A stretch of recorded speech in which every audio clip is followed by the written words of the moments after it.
Kata ijtihad berasal dari bahasa Arab yaitu ijtahada yajtahidu ijtihadan, yang artinya mengerahkan segala kemampuan dalam menanggung beban. Dengan kata lain, ijtihad dilakukan ketika ada pekerjaan yang sulit untuk dilakukan.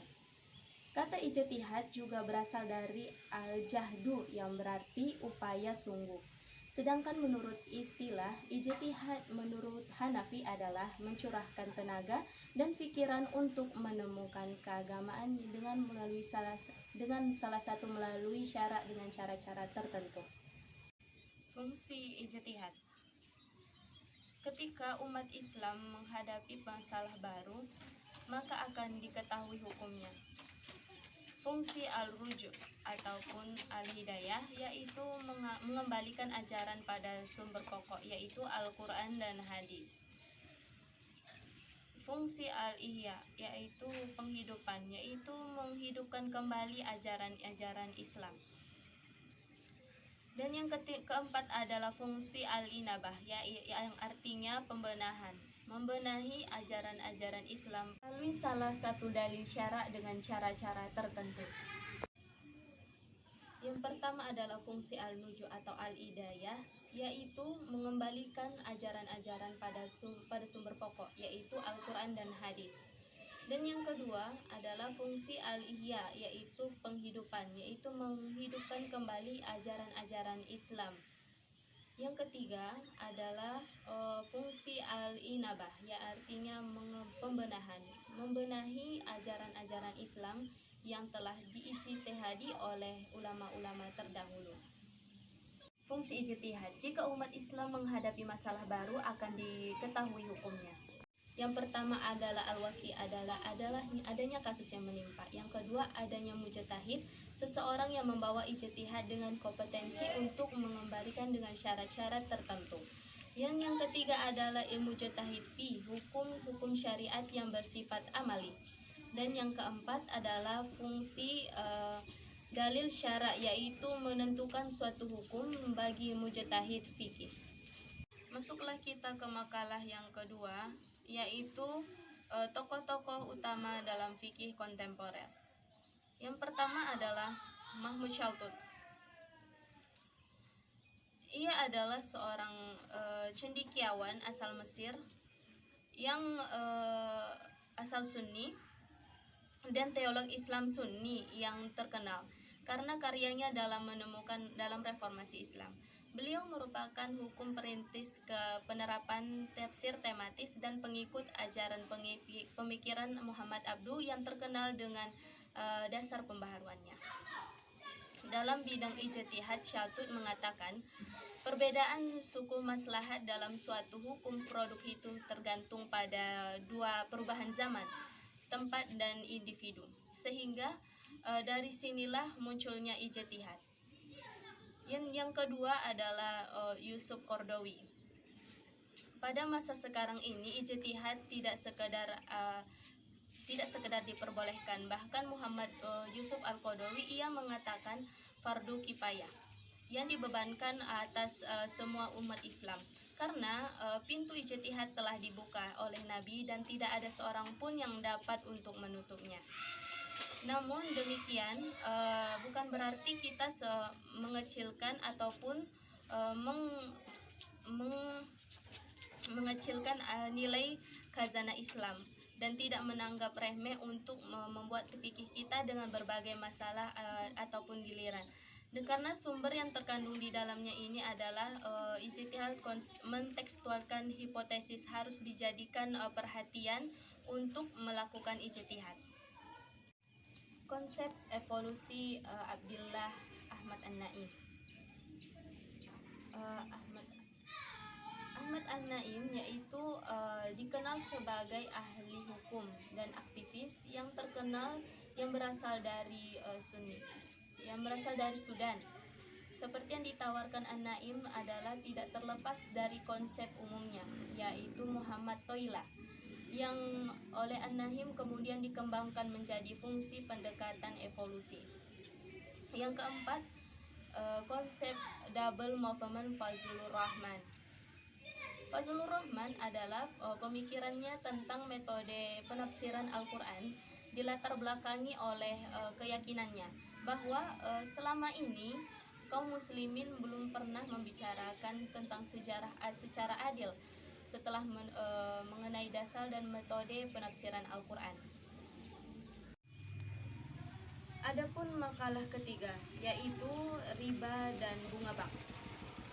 Riba adalah akar. Kata riba adalah rangkaian raba dan huruf illah. Secara etimologi, riba berarti ziyada ataupun tambah dan nama ataupun tumbuh. Dalam Al-Quran terdapat beberapa kata yang saat mendengarkan kata riba. Meskipun masing-masing kata mempunyai pengertian teknis yang berbeda, tetapi terdapat unsur kesamaan, yaitu tambah ataupun lebih, tumbuh dan subur. Hukum riba dan bunga bank. Seluruh ulama berpendapat mengenai keharaman riba, baik yang dipungut sedikit maupun banyak. Seseorang yang tidak menguasai harta riba dan harta itu harus dikembalikan kepada pemiliknya. Jika pemiliknya sudah diketahui dan ia hanya berhak atas hartanya saja. Adapun jenis-jenis riba adalah riba nasi'ah, riba fadl, riba korodi, riba yard. Dampak riba dan bunga bank bagi jiwa manusia yaitu menimbulkan perasaan egois pada diri sendiri sehingga ia tidak mengenal diri sendiri. Yang kedua adalah bagi masyarakat, menimbulkan kasta-kasta yang saling bermusuhan sehingga timbulnya perasaan tidak nyaman dan tidak tentram. Makalah yang keempat adalah asuransi syariah. Asuransi syariah adalah usaha saling melindungi dan tolong-menolong di antaranya sejumlah orang ataupun pihak yang melalui investasi dalam aset dan tabarruk. Adapun dasar hukumnya yaitu aspek hukum asuransi syariah di Indonesia. Di dalam Al-Quran terdapat ayat yang menjelaskan tentang konsep asuransi yang memiliki harapan dan nilai-nilai dasar yang ada di dalam asuransi. Mengenai ayat tersebut dapat diklarifikasi menjadi 4 macam kategori, yang itu perintah Allah untuk melaksanakan masa depan, mempersiapkan masa depan, perintah Allah untuk melindungi antar sesama. Yang ketiga adalah mengalami kesusahan. Adapun hadis Nabi dan fatwa sahabat. Asuransi syariah dan hukum Islam, sumber hukum asuransi syariah ada Al-Quran dan sunnah, ijma, fatwa sahabat, istisan, huruf atau tradisi fatwa SDM MUI. Karena itu modus operasi asuransi syariah sejalan dengan asuransi syariah. Masuklah kita yang makalah kelima yaitu hukum saham dan obligasi. Investasi adalah suatu kebutuhan, sedangkan saham dalam bahasa Indonesia artinya serta atau sero. Saham adalah surat bukti kepemilikan suatu perusahaan yang melakukan penawaran atau ke publik dalam nominal dan persentase tertentu. Saham dibagi menjadi 2 jenis, yaitu dividen dan capital gain. Dividen yaitu membagikan keuntungan berdasarkan jumlah kepemilikan saham terhadap perusahaan yang telah berhasil menjalankan tugasnya. Yang kedua adalah capital gain, selisih antara harga beli dan harga jual saham pada saat transaksi. Saham terbagi menjadi 2 macam, yaitu saham biasa dan saham istimewa. Manfaat saham yaitu manfaat bagi emiten saham yaitu penggalangan dana.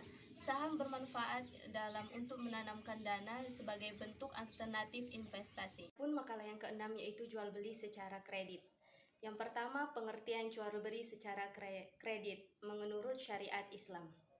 Jual beli ataupun perdagangan dalam istilah fikih disebut al-bai'i, yang menurut etimologi berarti menjual atau mengganti.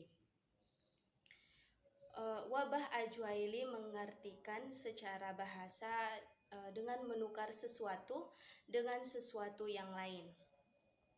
Jual beli secara kredit merupakan salah satu cara untuk memiliki sesuatu dengan cara mengangsur, sehingga barang yang tersebut resmi menjadi milik seseorang. Dan menurut hukum Islam, barang yang masih dalam cicilan itu tidak bisa dijual karena barang kredit merupakan hak miliki pihak untuk pihak toko atau berpindah hak milik apabila seseorang telah melunasi kewajiban sebagai pembeli. Landasan hukum jual beli. Jual beli sebagai sarana tolong menolong dalam antara sesama umat manusia, mempunyai dasar hukum yang kuat dalam Al-Quran dan Sunnah Rasulullah. Menurut Al-Maraghi di dalam kitabnya Tafsir Al-Maraghi mengatakan dasar halalnya perniagaan adalah meridhoi antara pembeli dan penjual. Penipuan, pendustaan, dan pemalsuan adalah bahwa jual beli dan perniagaan ini tidak dapat dilakukan ataupun dilepaskan dari unsur keriduan ataupun saling suka dan rela antara pihak penjual dan pembeli. Rukun dan syarat jual beli. Adapun rukun dan syarat jual beli adalah orang yang berakal dan adanya sikot dan adanya barang yang dibeli, adanya nilai tukar ataupun pengganti barang. Syaratnya adalah berakal, yang melakukan akad adalah orang yang berbeda, adanya barang yang diakadkan. Adapun macam-macam jual beli adalah jual beli yang sholih, ada jual beli yang talil, dan ada jual beli yang fasik. Sekarang masuklah kita ke makalah yang ketujuh, yaitu kepemimpinan perempuan dalam perspektif Islam.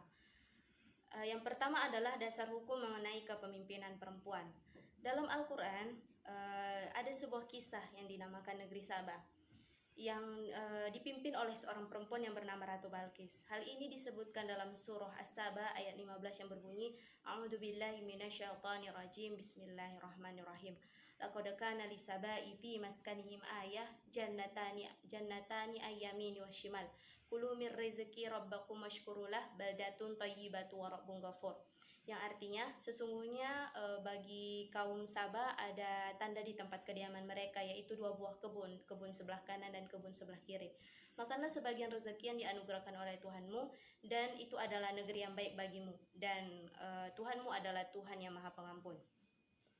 Informasi akan adanya negeri Sabah yang dipimpin oleh seorang perempuan yang bernama Ratu Balqis kini telah sampai di telinga Nabi Sulaiman dan pasukan burung hudhud. Negeri Sabah ini ditandai dengan kemewahan serta memiliki yang dipimpin oleh seorang ratu serta memiliki kemegahan dan singgasana yang besar.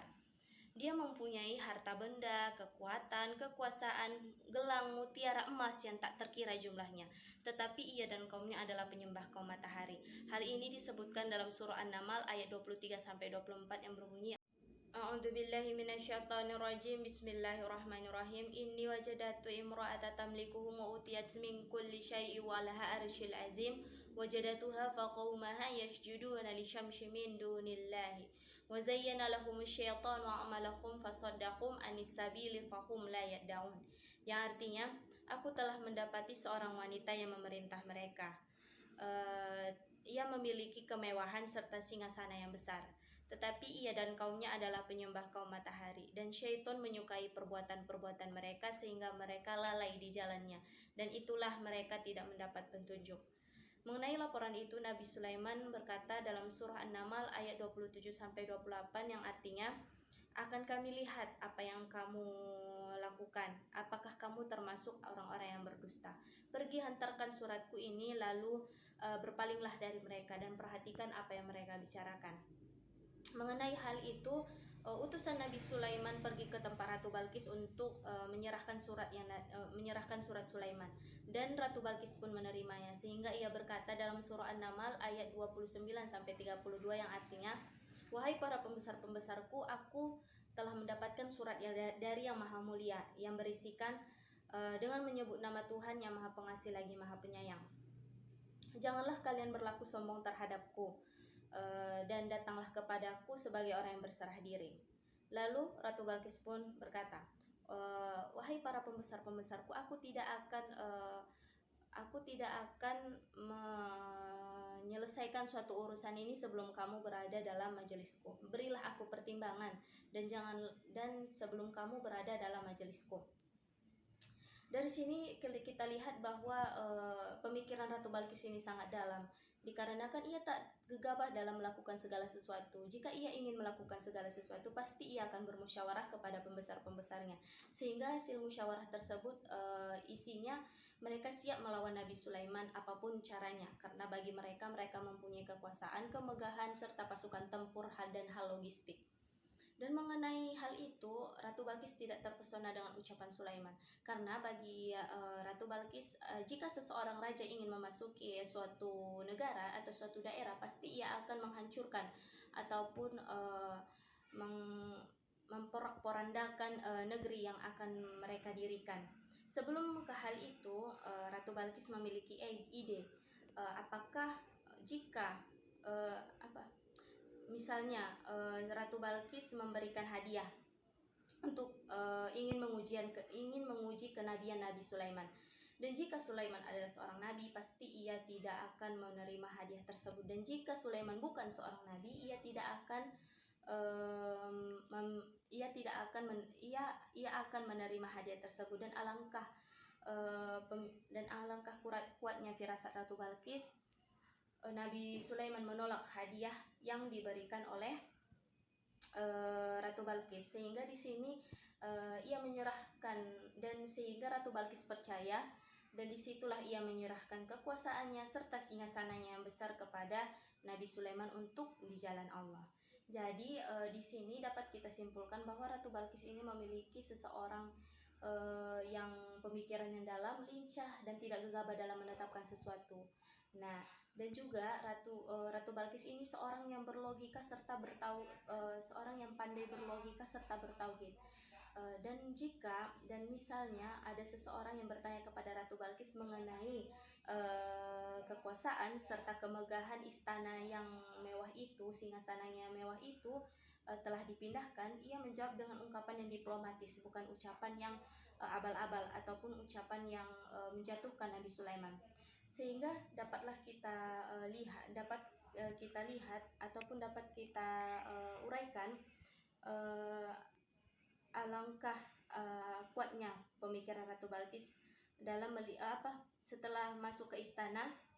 Ia melihat istana Nabi Sulaiman ini yang terbuat dari marmer dan berkilauan bagai laksana air.